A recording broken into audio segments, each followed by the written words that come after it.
Hi, it's me again with Corel Roll Tips and Tricks. And the other day I made a video about if you hit the plus sign on the keyboard, hold down the shift key, it doesn't look like it's in the center.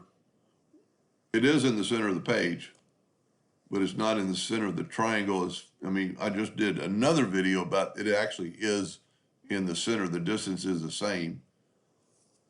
But I started thinking the way to do this is back to another one, is make it a four-sided. Hit P on your keyboard, hit the plus sign on your keyboard, hold down the shift key, and make another one,